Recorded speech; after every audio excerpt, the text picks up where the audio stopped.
திருப்பாவை பாசுரம் 22. இந்த பாசுரத்தில் பகவானிடத்தில் சரணாகதி அடைய வேண்டும். அந்த சமயத்தில் நமக்குள்ள இருக்கிற செருக்கையும் கர்வத்தையும் ஆசையையும் பற்றையும் ஒழித்து அப்புறம்தான் பகவானிடத்தில் சரணாகதி அடைய வேண்டும்.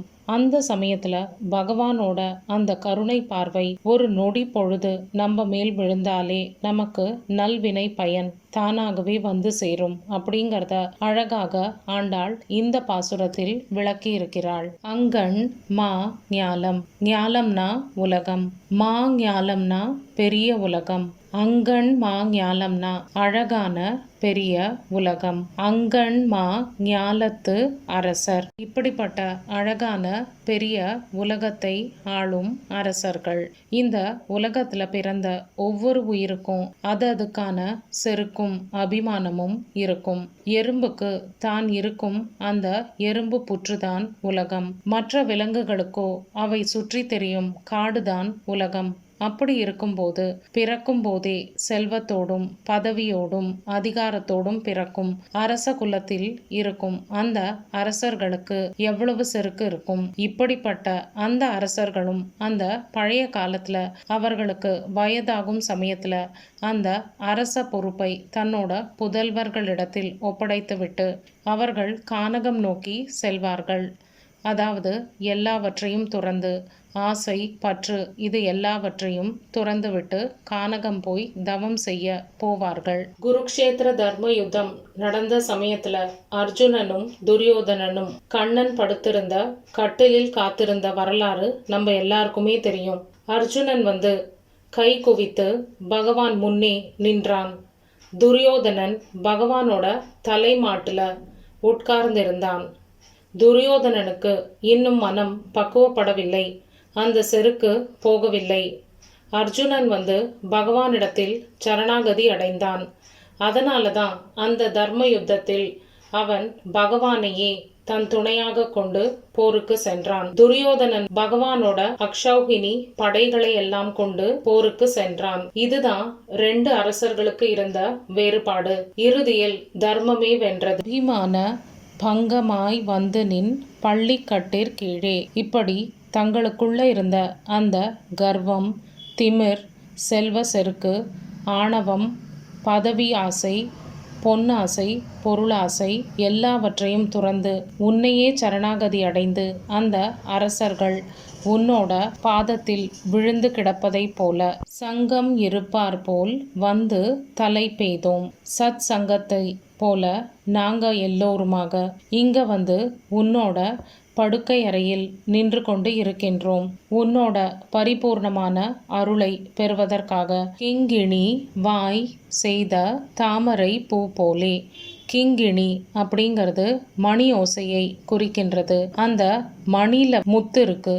அந்த முத்து எப்படி இருக்கும், அதோட வாய் பாதி மூடி பாதி திறந்து இருக்கும். இப்போ அந்த திறந்த வழியாக காற்று புகுந்து நமக்கு அந்த ஓசையை கொடுக்கின்றது மணி. கிங்கிணி அப்படின்னு பாதி மூடி பாதி திறந்த உன்னோட அழகான தாமரை பூ போன்ற முகத்தில் இருக்கும் செங்கண் சிறு சிறிதே எம்மேல் விழியாவோ.